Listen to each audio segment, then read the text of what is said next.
días voy a comenzar el taller, diseño y estructura de exámenes en línea, y aunque realmente no voy a trabajar cómo se desarrolla la prueba, ¿verdad? Usted la crea en línea, sino esencialmente voy a estar hablando de los tipos de pruebas más comunes que se utilizan en la sala de clase, cuáles son las mejores prácticas al momento de construir una prueba, examinar qué tipo de ejercicio es el más adecuado según el tipo de aprendizaje que se desee medir, identificar ventajas y desventajas de ejercicios de opciones múltiples y cuáles son las mejores prácticas al momento de construir y corregir una prueba.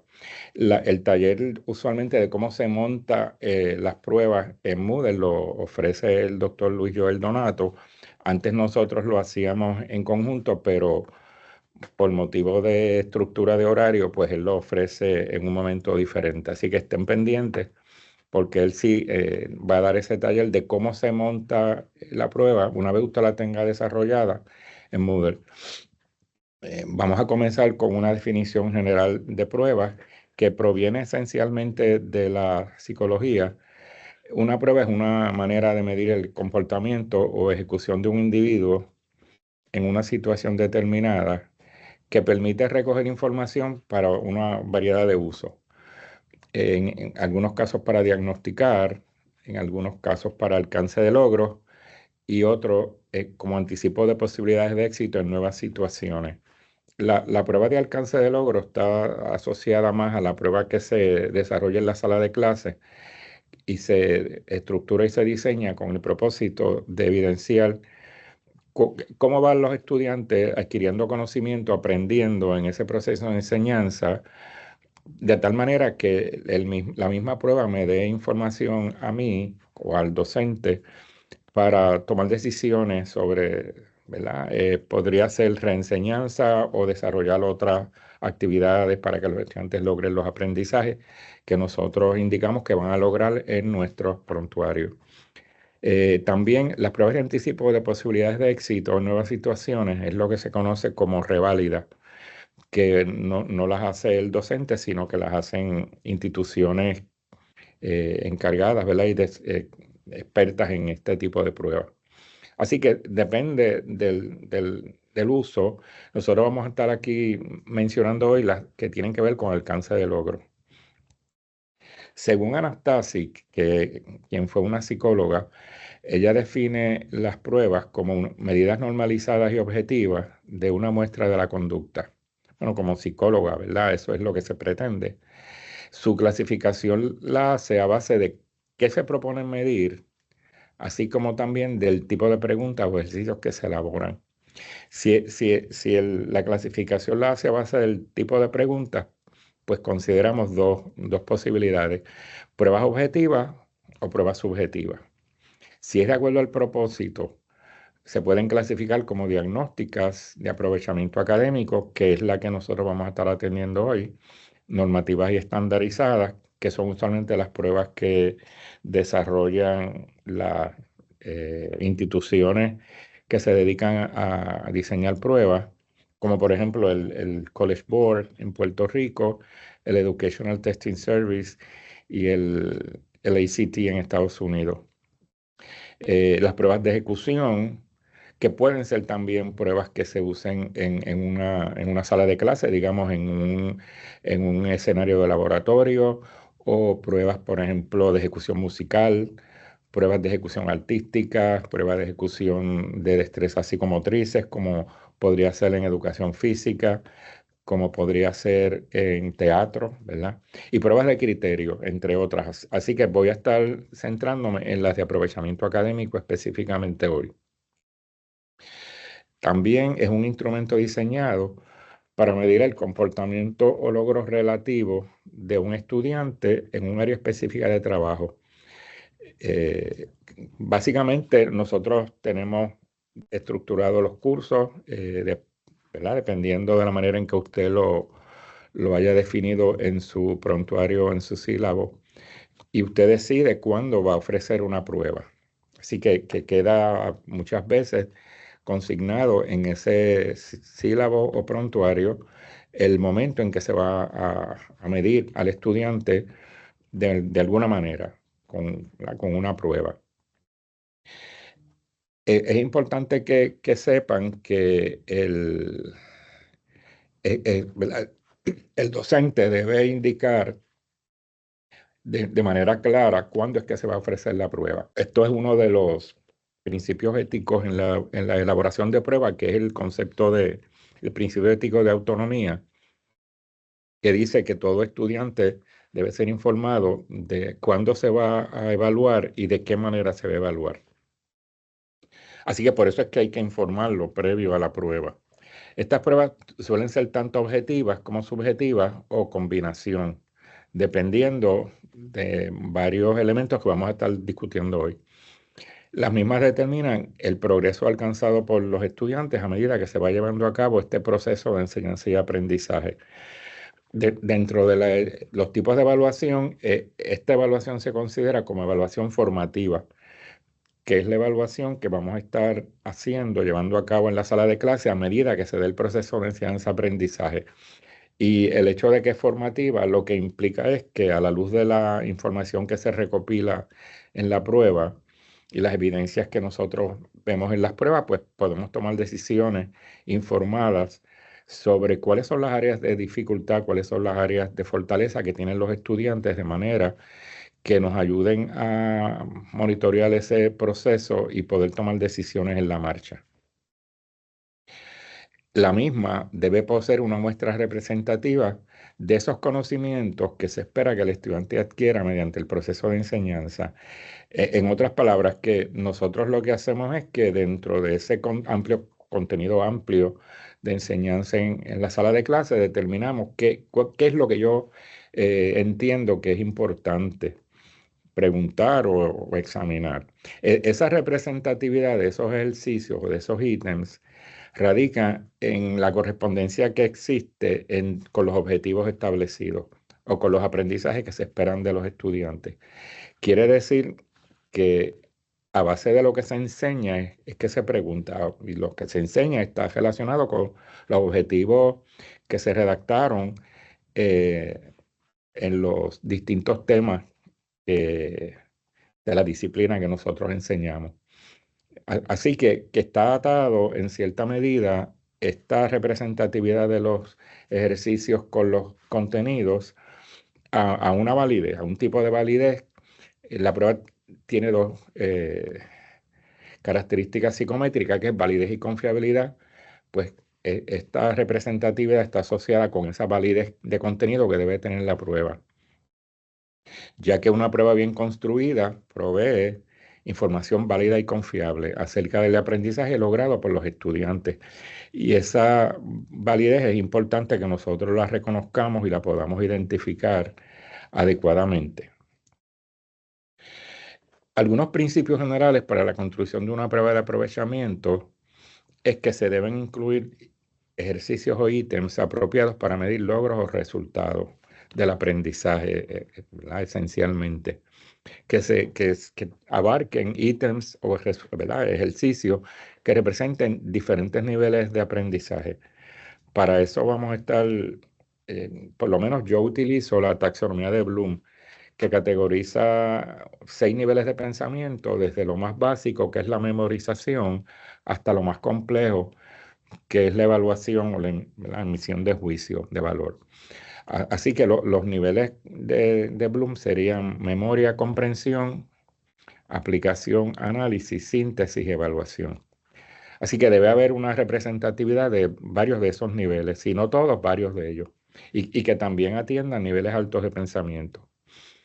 Deben contener una muestra representativa de ejercicios o ítems relevantes y pertinentes a la instrucción.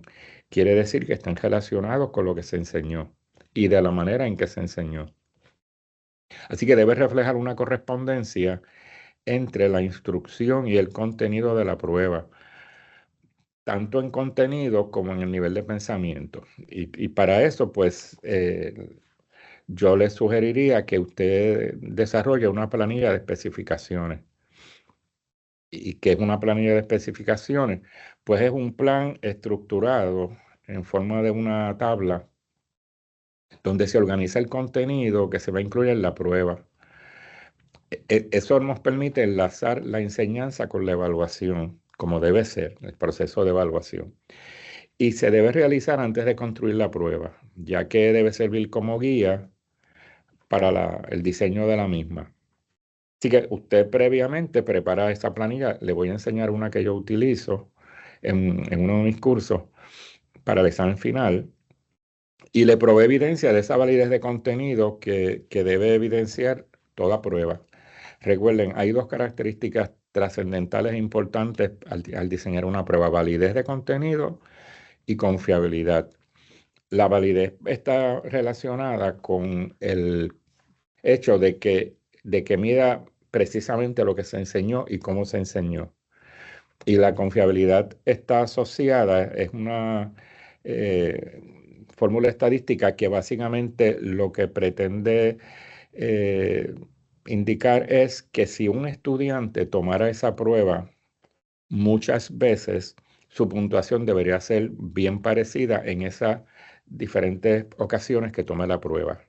Así que, y eso se calcula, y le voy a enseñar dónde aparecería, ¿verdad? Cuando usted maneje la plataforma Moodle. Los componentes de una planilla, pues aquí tenemos que debe tener ya sea o los objetivos específicos de aprendizaje que usted delineó en cada una de las unidades o temas que usted consideró. Así que deben estar los objetivos de aprendizaje o los temas. Debe conocer el nivel de pensamiento que usted está atendiendo con esa pregunta, si es memoria, si es de comprensión, si es de aplicación, si es de análisis, si es de síntesis y si es de evaluación, ¿verdad? También puede incluir la cantidad de ítems, el valor y los tipos de ítems. Si es en esa planilla usted puede decir, bueno, voy a incluir ejercicios de opciones múltiples, voy a incluir ejercicios de cierto falso, voy a incluir ejercicios de correspondencia o pareo, puedo incluir ejercicios de respuesta breve, puedo incluir una pregunta abierta o un ejercicio para resolver. Debe indicarlo, ¿verdad? Así que les voy a presentar un ejemplo de una planilla que yo utilizo para mi examen final, ¿verdad? Esta sería los distintos temas que se trabajan. Yo diseño, déjenme ver si puedo entrar a Moodle un momentito. Déjenme ver si puedo entrar a Moodle, ¿verdad? Yo diseño mi prueba a base de los temas que yo trabajo en el curso. Digamos que este es un curso de evaluación del aprendizaje y yo trabajo, por ejemplo, conceptos generales de, ¿verdad? de medición, asesión y evaluación del aprendizaje. Y en ese módulo 1, que yo le llamo módulo 1, hay unos objetivos, hay 5 objetivos, ¿verdad? En el módulo 2, aspectos éticos, hay 3 objetivos. Y así, o sea que cada módulo tiene su objetivo. Pues básicamente, déjenme buscar aquí el documento. Básicamente lo que está diciendo aquí esta pregunta es que voy a preguntar de técnicas de assessment. Todas estas preguntas están asociadas con el módulo 1, objetivo 2, ¿verdad? Todas estas preguntas, las primeras 5 preguntas del examen, están asociadas con el módulo 1, objetivo 2, pero estas que están aquí, las 6, 7 y 8, sería del módulo 1, objetivo 4. Yo, de acuerdo a la manera en que lo diseño, la pregunta son preguntas de opciones múltiples y es el examen final del curso. Pues entiendo que es si que el estudiante entendió el concepto técnica, porque le voy a preguntar varias técnicas para que me diga si él puede asociar una técnica con una tarea, por ejemplo, que se le da, ¿verdad? ¿Qué técnica se utilizaría? Pues yo entiendo que son comprensión, el segundo nivel cognitivo, más, ¿verdad? Más bajo del aprendizaje. Así que básicamente este examen está centrado en aplicación, porque este sería el uso de una técnica, cuándo se debe usar y por qué, ¿verdad? Así que esta sería de aplicación. Básicamente el examen está centrado en comprensión y aplicación del aprendizaje en todos los ejercicios. No creo que haya ejercicios aquí de análisis. Así que básicamente son niveles, hasta el nivel 3 de pensamiento, aplicación. Esta tercera columna básicamente es qué nivel de dificultad yo le adscribo a la pregunta a base de mi experiencia como docente, pero también de la experiencia que tengo en la sala de clase con los estudiantes. Cuando yo discuto el tema, cómo los estudiantes reaccionan a las distintas actividades que yo genero en el salón con relación a estas técnicas, ¿verdad? Y yo catalogué los primeros 4 ejercicios que eran de comprensión como que eran muy fáciles. Aquí, ¿verdad? Fácil. Aquí, que es de validez, que es un concepto que le presenta un poco de dificultad a los estudiantes, le coloqué mediana dificultad. Los niveles de dificultad que yo utilizo es muy fácil, fácil, mediana dificultad y difícil.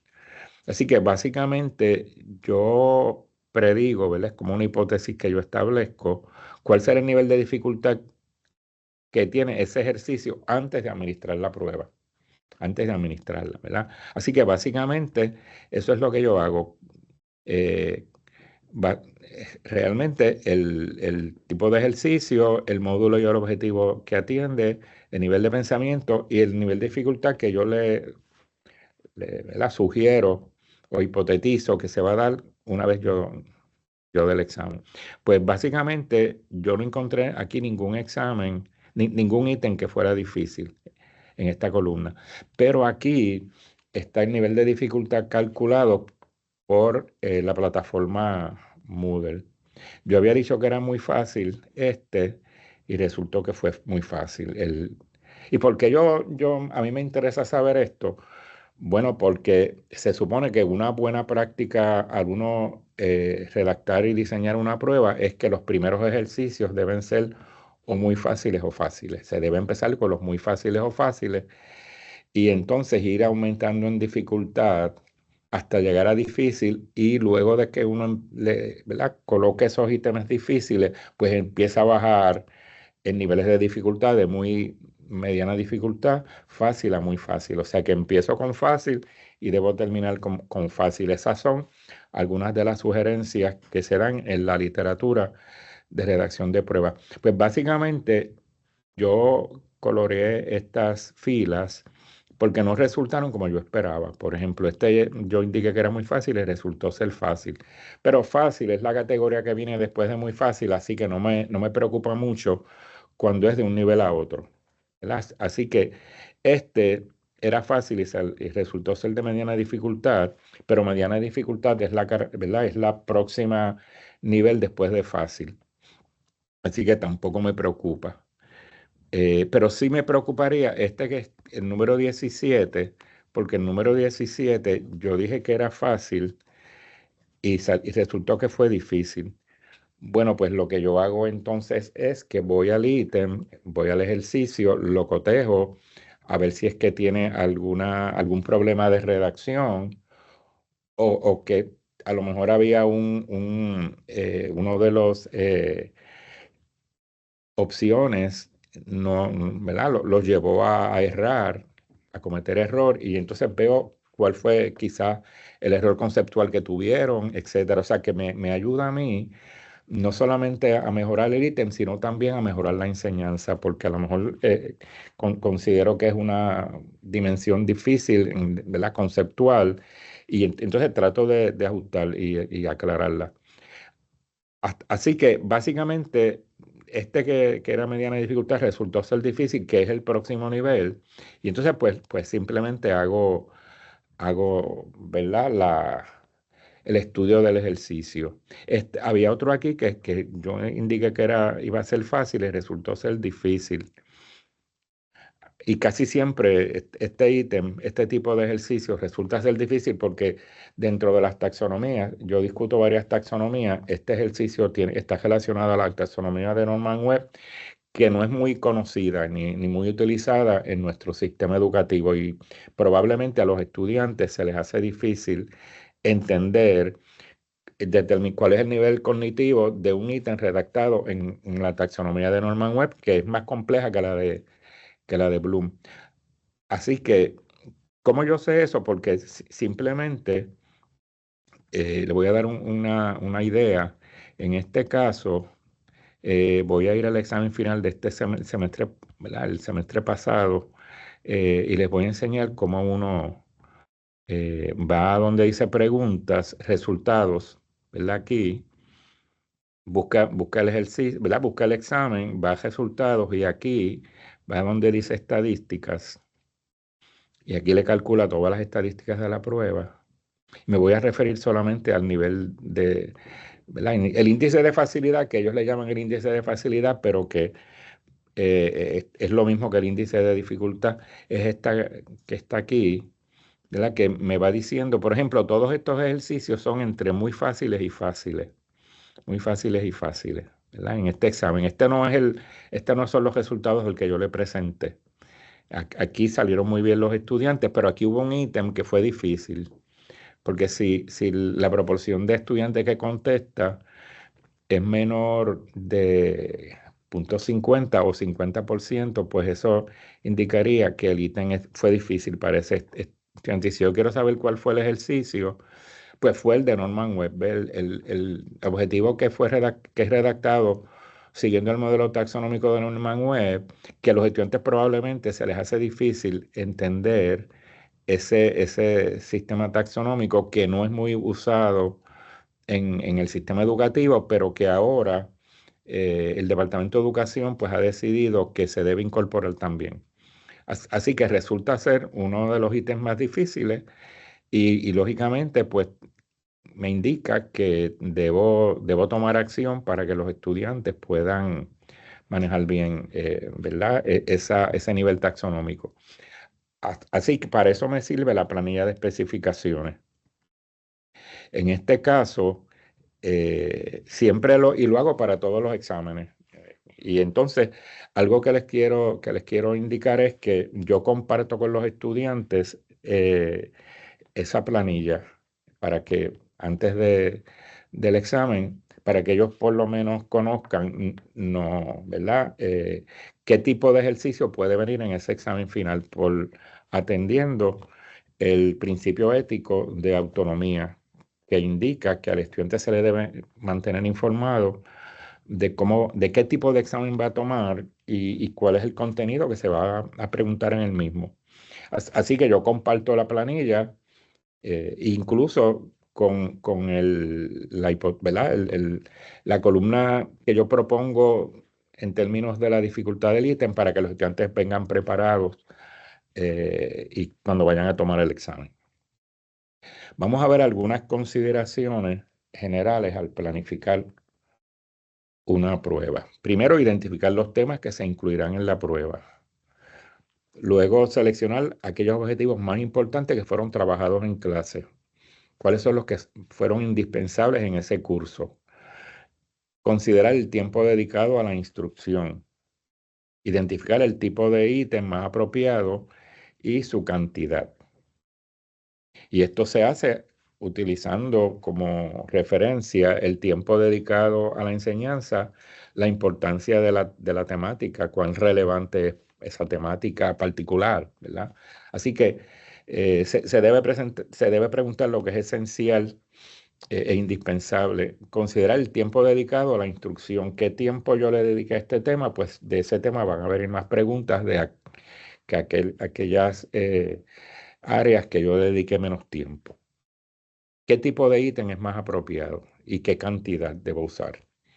Considerar el tiempo disponible para la respuesta. Esto es importante porque en promedio un estudiante le toma como 45 segundos a 50 segundos en contestar un ejercicio. Si tenemos muchos ejercicios, pues hay que considerar cuántos se van a incluir dependiendo del tiempo que le tengamos para que el estudiante conteste el examen. Otro elemento importante que debemos considerar es si tenemos estudiantes que requieren algún acomodo de tiempo razonable, pues hay que considerar el tiempo, porque hay que darle tiempo y medio a ese estudiante. Así que todas estas consideraciones se hacen antes de, ¿verdad? de hacer el examen.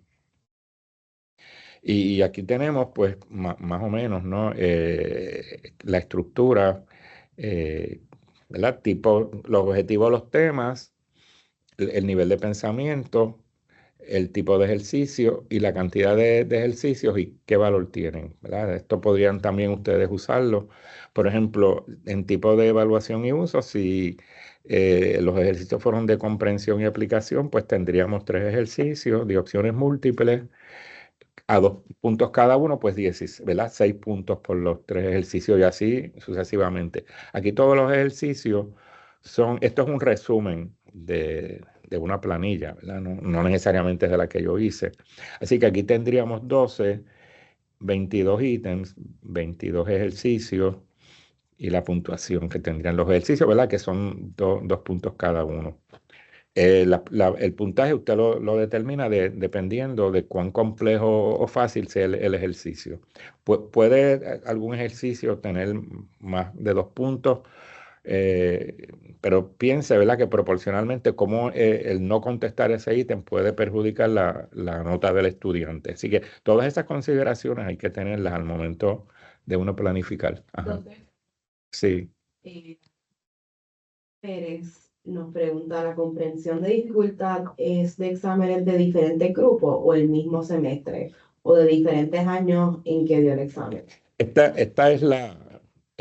fue, bueno, el nivel cognitivo siempre es el mismo por el tipo de ejercicio, ¿verdad? O sea, el nivel cognitivo de comprensión, que es que el estudiante pueda relacionar una técnica de assessment con el nombre de la técnica. Pues eso es comprensión. Eh, y no es memoria porque es el maestro ejecutando algo, ¿verdad? Y que el estudiante diga, "Ah, está haciendo tal cosa". Todos los semestres yo hago esta tabla y todos los semestres cambia porque los estudiantes ejecutan de manera diferente, ¿verdad? Así que esto fue para un curso específico, una sesión específica. Pero piensen que yo hago esta tabla o esta matriz por curso todos los semestres. Quiere decir que yo al final del semestre vuelvo a llenar la columna, la última columna, que es la calculada cuando el estudiante toma la prueba. ¿Por qué? Porque yo quiero saber, eh, yo doy el examen final antes de que se acabe de que se acabe el curso. O sea que yo reúno a mis estudiantes luego del examen final. El examen final no es el último día de clase, sino que se da como, digamos, 2 semanas antes de que se acaben las clases. Y luego las próximas 2 semanas yo voy atendiendo cuáles fueron las áreas de dificultad que tuvieron en el examen para que los estudiantes aclaren eh, los conceptos. Así que la hago por cada curso. Esto es un ejemplo de uno de los semestres. Sí. Eh, vamos ahora a ver un poco el proceso educativo, ¿verdad? Básicamente, el docente planifica su enseñanza previamente, eh, ¿verdad?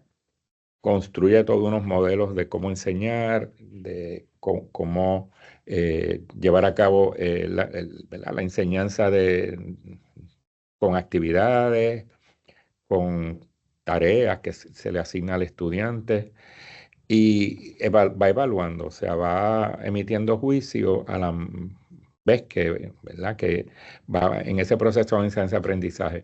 Así que este proceso educativo conlleva unos ejercicios de evaluación sistemática que se conoce como evaluación formativa, porque en ese proceso el docente puede ajustar sus modelos de enseñanza, puede ajustar acercamientos particulares para aclarar dudas, errores conceptuales que tienen los estudiantes, de manera que el estudiante aprenda.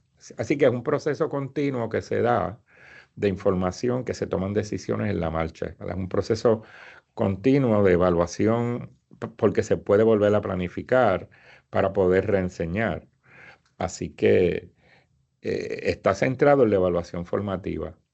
Este es el modelo que yo utilizo para categorizar los niveles cognitivos de enseñanza y de pensamiento, que sería, pues vamos a pensar, ¿verdad? Que sería desde lo más básico, que es memoria.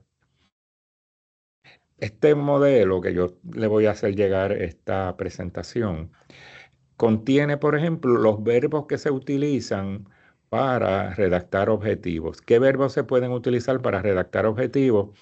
Pero que también se pueden utilizar para redactar ejercicios que atiendan preguntas de ese nivel de memoria. Comprensión sería el segundo nivel cognitivo, y aquí tenemos algunos verbos que se pueden utilizar para redactar ejercicios, como también para redactar objetivos.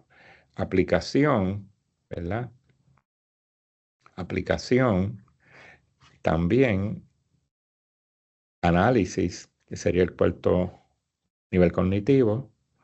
Síntesis, el quinto nivel cognitivo, de acuerdo a Bloom, ¿verdad? Y evaluación. Casi todas las pruebas y eso lo vamos a estar viendo, casi todas las pruebas de opciones múltiples caen dentro de conocimiento, comprensión, aplicación y análisis. No caen en síntesis, porque síntesis implica crear algo original, ¿verdad? Diseñar, producir, inventar. Por lo tanto, en una pregunta de opciones múltiples, donde ¿verdad? Es una respuesta única, pues no se puede llegar a síntesis. Y evaluación, que implica emitir juicio, tampoco ¿verdad? Casi nunca se puede utilizar evaluación, a menos que usted utilice este tipo de ejercicio que se conoce como mejor contestación. Mejor contestación. Y entonces hay un poco, podría atender evaluación, pero le voy a decir cuáles son los problemas que tienen ese tipo de ejercicio.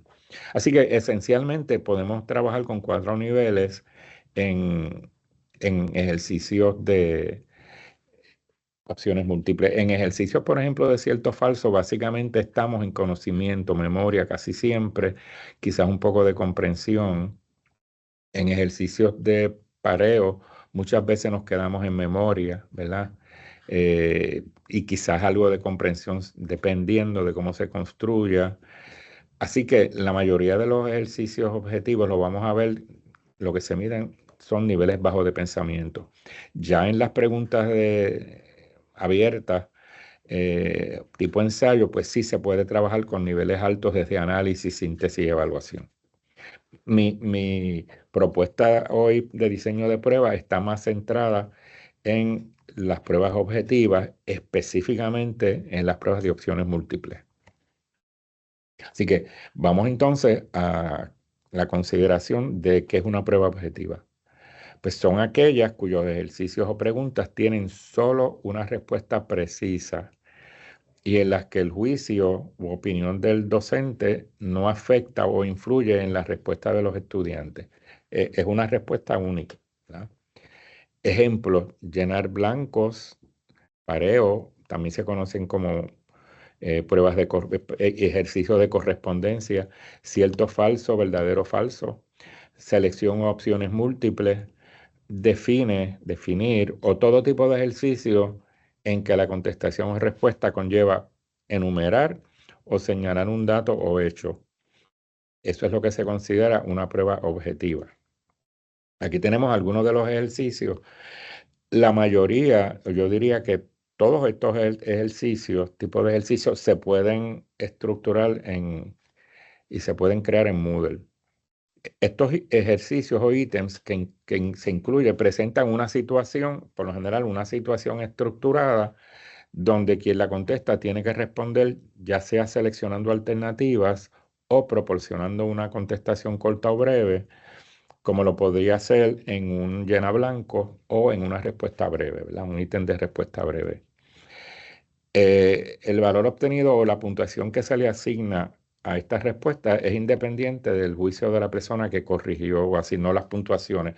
Y esto es porque, por ejemplo, en una pregunta abierta, digamos que usted da 5 preguntas abiertas en un curso, digamos, de historia, de literatura ¿verdad? De lo que sea, de psicología o de cualquier disciplina que usted quiera que el estudiante trabaje los niveles cognitivos de análisis, síntesis y evaluación, que tome decisiones, y usted da 5 preguntas y le adjudica 20 puntos a cada pregunta para tener un valor de 100, ¿verdad? Que totalice 100. Pues lógicamente la puntuación que usted le asigne dependerá de la expectativa que usted tenga de cuál debe ser la respuesta de ese estudiante.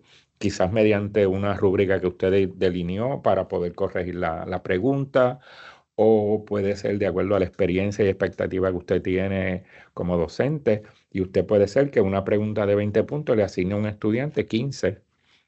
Bueno, pero las 15, para que no se vea que hay mucha subjetividad, debe estar asociado quizás a una rúbrica para que el estudiante, cuando pregunte por qué usted me quitó 5 puntos, usted le pueda indicar por qué usted le quitó, ¿verdad?, 5 puntos y le dio 15 en lugar de 20.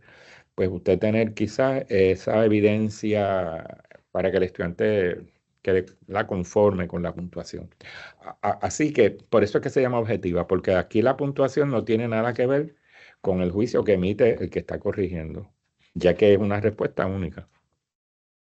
Así que usualmente se otorgan puntuaciones con una clave que el docente establece con anticipación y para que facilite la corrección. Si usted prepara una prueba en Moodle, pues Moodle se la corrige.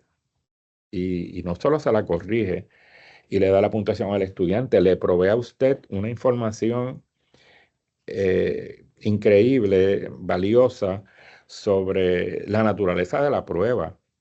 O sea, déjenme volver aquí, déjenme ver si puedo entrar de nuevo aquí a Moodle, ¿verdad? Pero fíjense que Moodle da una serie de información aquí. Por ejemplo, el promedio de los primeros intentos, el promedio de todos los intentos, si en la prueba tiene más de un intento, usted le da la desviación estándar, la simetría, si hay algún sesgo en las puntuaciones, la kurtosis, si se asemeja a una distribución normal o no, el coeficiente de consistencia interna, que sería la confiabilidad, que en este caso debería ser más de 0.7 y aquí dio casi 0.79, ¿verdad? Casi 0.8. El error estándar de medición, que no debe superar 6 y aquí dio 3. Así que tengo una prueba bastante equilibrada, ¿verdad? Y entonces todas las estadísticas de los ítems, esto yo lo voy a discutir en otro taller, y un análisis ítem por ítem en términos de el índice de facilidad con el índice de la eficiencia discriminativa del ejercicio. Así que le da una diversidad de información que usted puede utilizar para mejorar la prueba en caso de que lo tenga que hacer. Para eso va a haber eh, un taller más adelante. Así que lo invito a que se matriculen en el mismo. Así que este tipo de examen, lo bueno que tiene es que le dice la confiabilidad de la prueba, ¿verdad? Y eso es útil para el desarrollo de pruebas, para irlas mejorando. Esa información es útil porque si usted va a ofrecer esa prueba en múltiples ocasiones, pues la puede ir mejorando, haciendo cambios en los ejercicios. La prueba subjetiva, por otro lado, está confeccionada con ejercicios o preguntas que pueden variar en sus respuestas y que están sujetas tanto a la opinión del docente como a la de los estudiantes. O sea, tiene una doble subjetividad. La doble subjetividad estriba en que un estudiante va a leer esa pregunta y la va a interpretar a su manera. Si no está, si es muy general, si no está especificando elementos particulares a ser considerados en la misma, pues el estudiante puede atender la pregunta desde su subjetividad y el docente la va a atender desde su otra subjetividad, ¿verdad? Va a tener una mirada diferente, podría tener una mirada diferente. En este tipo de prueba tenemos ejercicios de preguntas abiertas, preguntas de ensayo, solución de problemas, análisis de situaciones, interpretación de casos, entre otras. ¿Por qué son buenas estas pruebas? Porque ayudan a medir destrezas complejas de pensamiento, tales como análisis, síntesis y evaluación, que muchas veces no se pueden evidenciar con una prueba objetiva, que como les dije, lo más que podemos muchas veces llegar es análisis, si está bien hecho el ejercicio, pero generalmente miden destrezas de pensamiento bajo como lo son memoria y comprensión. Así que ya entonces, si usted quiere llegar a niveles altos, tiene que entonces hacer una combinación de prueba quizás objetiva con subjetiva. Si lo que a usted le interesa es medir niveles altos de pensamiento, pues entonces la prueba subjetiva es la adecuada. Así que eso dependerá de cuál es la intención que usted tenga con relación a la estructura de la prueba. Las pruebas subjetivas le ofrecen al estudiante la oportunidad de poder contestar con mayor libertad y creatividad. Es necesario que el educador establezca los criterios o indicadores para su corrección. De esta manera, minimizaría esos elementos de subjetividad al corregir las mismas.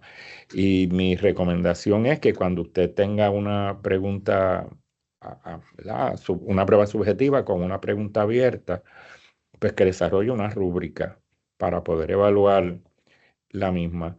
Este servidor va a estar dando un taller de desarrollo de rúbricas como parte de esta sesión ¿verdad? de webinars relacionados con evaluación.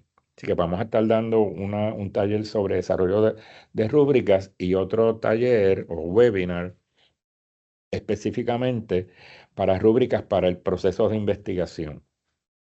Así que cuando el estudiante está haciendo un proyecto de investigación o digamos, en una maestría, una tesis o disertación. Así que ese sería otro taller que viene más adelante. Así que básicamente a nivel de resumen, tenemos los ejercicios objetivos que requieren que los estudiantes emitan una respuesta única, ya sea seleccionada o redactando de manera precisa esa información, o las preguntas o ejercicios subjetivos, que en este tipo de ejercicios, ¿verdad? Se espera que los estudiantes presenten argumentos, elaboren una respuesta o solucionen un problema. Las primeras se corrige con una clave, la segunda se debería diseñar una rúbrica para que puedan adjudicarse puntos dependiendo de las dimensiones que usted quiere calificar en esa pregunta. ¿Qué tipo de ejercicio se debe usar? Pues dependerá primero del tipo de aprendizaje que se interese medir. El tipo de aprendizaje, estamos hablando de los niveles cognitivos de Bloom o podría ser de otro teórico. Hay varias taxonomías. Está la taxonomía de Bloom, está la de Norman Webb y hay varias taxonomías, ¿verdad? La de Gronlund, hay varias taxonomías. La más usada es la de Bloom, que es el esquema que yo les di en una de las transparencias. También depende de la metodología de enseñanza, cómo usted enseña, qué tipo de metodología usted utiliza para distintos temas.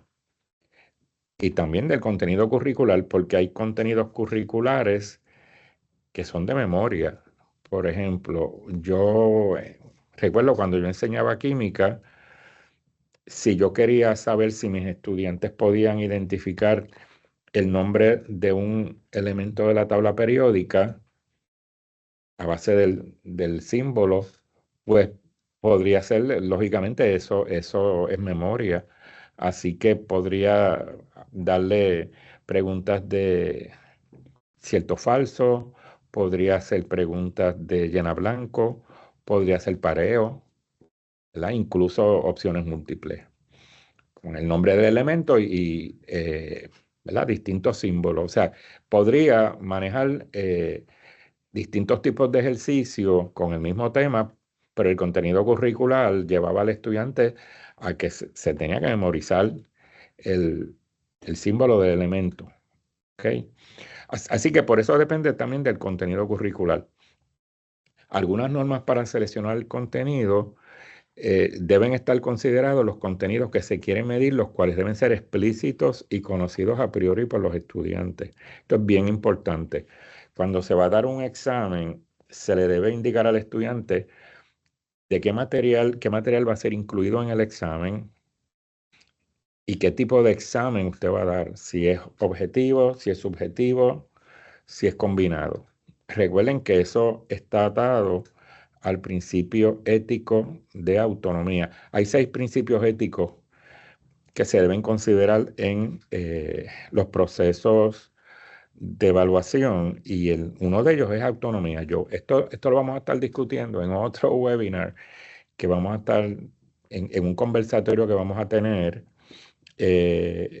pronto sobre aspectos éticos en la evaluación del aprendizaje y que yo voy a participar de ese conversatorio junto al doctor Luis Joel Donato y Corali Pacheco, que es la procuradora del estudiante. Vamos a tener un conversatorio sobre aspectos éticos en la relación estudiante-docente.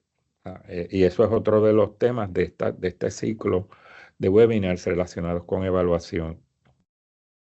Las preguntas deben referirse a los aspectos más importantes de ese contenido curricular, qué es lo que es importante, ¿verdad? El número de ítems para cada aspecto del dominio deberá ser proporcional a la importancia de los contenidos a ser evaluados. Quiere decir que los estudiantes esperan que en ese examen se pregunte más de aquellos temas o conceptos en los que usted se involucró más tiempo, ¿verdad? Estuvo más tiempo y que se pregunte poco de aquello que fue discutido superficialmente. Algo que les aconsejo que no, ¿verdad? Que traten de evitar es, ¿verdad? Ese es mi consejo que les doy, que no incluyan en los exámenes material que no ha sido discutido. O sea, hay maestros, ¿verdad? Yo conozco eh, profesores que le dicen, bueno, el capítulo 13 no lo voy a discutir, pero vienen preguntas de ahí. Pues no debería examinar ese contenido porque no se discutió y si no se discutió el estudiante no tuvo oportunidad de hacer preguntas si tenía dudas. Así que hay un aspecto ético ahí que se está obviando, ¿verdad? Y lo vamos a discutir, se va a discutir en ese conversatorio. Primero porque el concepto de autonomía, el principio ético de autonomía implica que usted tiene que haber discutido eso, o sea, que tiene que haberse discutido. Por lo tanto, no debería preguntar por material que no fue discutido. ¿Ok?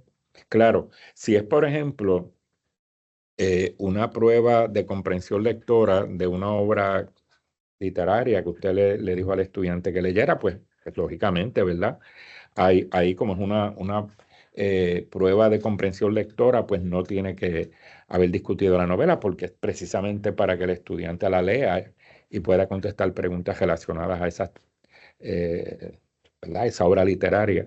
Y eso sí se puede hacer. Lo que no se debe hacer, por ejemplo, es que en una clase, digamos, de matemática, de cálculo, no se discutan unos procedimientos matemáticos y entonces se pregunte de él.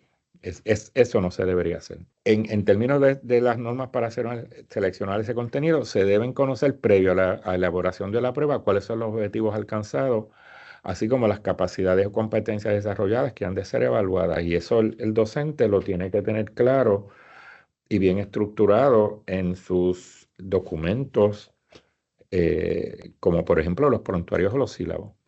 Las preguntas deben ser presentadas de modo tal que impliquen una dificultad creciente. Fíjense que aquí estamos hablando de que usted debe tener conocimiento del nivel de dificultad de la pregunta o el ejercicio. Por eso es que yo hago esa hipótesis preliminar de mis ejercicios basados en cómo se dio la discusión en la sala de clase. Así que se debe tener ese nivel de dificultad. Por eso se suelen colocar al inicio las más sencillas. Luego debe haber un incremento de dificultad hasta el máximo, que sería lo más difícil, y finalmente algunas cuestiones de menor dificultad en poca cantidad. Quiere decir que se empieza fácil, se van aumentando en dificultad y se termina con lo fácil. Hay unos principios de desarrollo de pruebas, esto ha sido estudiado y ¿verdad? Se utiliza mucho en las corporaciones que hacen pruebas, de que la dificultad promedio del examen debe ser mediana dificultad. O sea, cuando usted evalúa todo el examen, ¿verdad? En este caso sería promediar los niveles de dificultad. el examen debería ser mediana dificultad. Mediana dificultad tirando a fácil, no a difícil. ¿Ok? Conviene que las pruebas, especialmente las departamentales, sean sometidas a la opinión de expertos. Muchas veces en la universidad, en algunos programas, yo conozco personalmente el de química porque he trabajado con profesoras de química orgánica, redactando pruebas y haciendo investigación sobre las mismas. En química orgánica, la química orgánica que es para, ¿verdad? Que no es la de major, que es la de minor, podríamos decir, eh, ellos se reúnen y confeccionan la prueba, los profesores, eh, proporcionando ejercicios y se hacen estudios sobre, yo he trabajado mucho con los de química orgánica, específicamente trabajé con la doctora Rosa Betancourt y Lorel Muñoz, como experto en el área de psicometría, analizando sus pruebas y al punto de que llegamos a escribir artículos y someterlos a revistas arbitradas como el Journal of Chemical Education, para ser publicados. Así que esta dimensión psicométrica del estudio de pruebas puede ser material para hacer investigación y publicar, ¿verdad? Así que los exhorto a, si ustedes redactan este tipo de pruebas, que puedan hacer investigación sobre sus propios documentos de evaluación. Bien, las características de los ítems o ejercicios es que deben ceñirse a las competencias y contenidos relacionados con el curso, porque eso atiende el concepto de validez.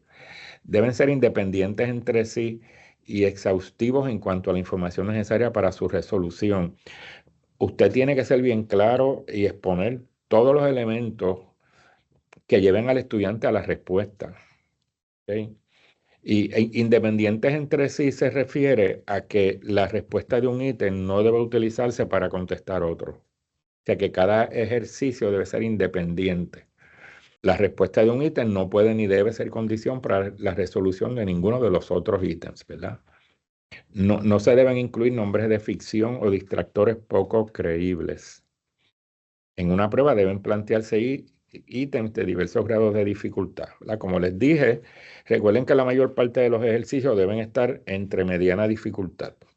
La mediana dificultad, y podríamos hablar un poco de fáciles y difíciles, y uno que otro muy fácil. Algunos ejercicios para pruebas objetivas es lo que se conoce como respuesta alterna o binaria. En mucha de la literatura de redacción de pruebas utilizan en los conceptos alterna o binaria, que sería cierto o falso o verdadero o falso. Ejercicio de correspondencia, se conocen también los que son pareos. Ejercicio de respuesta breve, aquí tenemos menciones, llena blanco. Ejercicio de selección u opciones múltiples, también le llaman escoge a algunas personas. Ejercicios de ordenamiento, también otros le llaman orden de sucesos, orden cronológico, entre otros. Algunos tipos de ejercicios que se pueden redactar en Moodle, yo no voy a entrar mucho en esto porque el doctor Luis Joel Donato va a tener un taller sobre esto, pero Moodle, ¿verdad? Se pueden redactar ejercicios de opciones múltiples. Puede tener una contestación o varias y puede tener calificaciones parciales, que sí, que si tiene varias contestaciones, pues a lo mejor usted le dé un punto por cada una, si son tres alternativas correctas y si son dos, ¿verdad? Así que usted decidiría ahí. Yo nunca he hecho este tipo de ejercicio en Moodle, el que sea de varias contestaciones, yo siempre, el que hago es de una sola respuesta. Cierto o falso, llena blancos los puede hacer, llena blancos numéricos. En este caso, acepta también grados de error. Por ejemplo, si la respuesta es 20 con grado de error de 2, pues usted podría considerar respuestas entre 18 y 22. Así que usted tiene que hacer unas condiciones, ¿verdad? Pues puede tener unas condiciones. Igual los llena blancos, tiene que ser bien claro cuando le dice al estudiante que conteste, porque si el estudiante contesta con una, por ejemplo, palabra mayúscula y es minúscula, pues puede que sea ¿verdad? Que ¿verdad? La contestación está incorrecta. Así que tiene que hacer unas consideraciones de cómo el estudiante va a redactar el blanco. Tiene preguntas para calcular, como por ejemplo calcular área de un rectángulo, etcétera. O sea que tiene una diversidad de maneras en que, de tipos de ejercicios que se pueden hacer. Preguntas de discusión también, pareo, eh, pareo aleatorio basado en llana blanco. Yo no voy a discutir esto, ¿verdad? Porque esto, como les dije, lo va a discutir el doctor Luis Joel Donato cuando ofrezca su taller sobre redactar este tipo de ejercicio. Pero tiene una diversidad de preguntas y maneras de distintos tipos de ejercicios. ¿Ok? Miren todas las que tiene. ¿Ok? Vamos ahora a hablar un poco de opciones múltiples y algunas consideraciones generales. Les quiero indicar que para poder entender mejor estas reglas en la redacción de ejercicios, yo he sobresimplificado los ejemplos para que puedan ser entendidos por audiencias de diferentes disciplinas. Así que van a ver que los ejemplos que tengo son muy fáciles y muy sencillos. Lo que quiero que se percaten es de cuáles son las reglas para la redacción de ejercicios. Y, ajá. Soy Cartagena pregunta, saludos, en opciones múltiples, ¿4 alternativas es lo recomendable entre las opciones o que debemos considerar? Buena pregunta. Depende. Las 4 opciones eh, tienen un 25% de estudiantes de adivinar, ¿verdad? Si son 4. Si son 5, ese por ciento baja a 20. Claro, lo ideal sería 5 opciones a nivel universitario. El problema estriba muchas veces en que a veces es difícil conseguir esa quinta opción, ¿verdad? Se llaman distractores las opciones que no son respuestas. Y la contestación correcta, pues es la respuesta. Y los otros se llaman distractores. Todas se llaman opciones, las 5 serían opciones, donde hay, si son 5, 4 distractores y una que es la correcta. Pero muchas veces se cae en unas incongruencias que yo les voy a hablar ya mismo. Así que la pregunta está bien hecha, porque a veces conseguir la quinta opción es lo difícil. Y yo les voy a explicar que muchas veces el docente cae en unas trampas, ¿verdad? Y ya mismo les voy a decir cuáles son esas trampas. Así que esa pregunta voy a irla contestando en la medida en que voy a ir elaborando la presentación.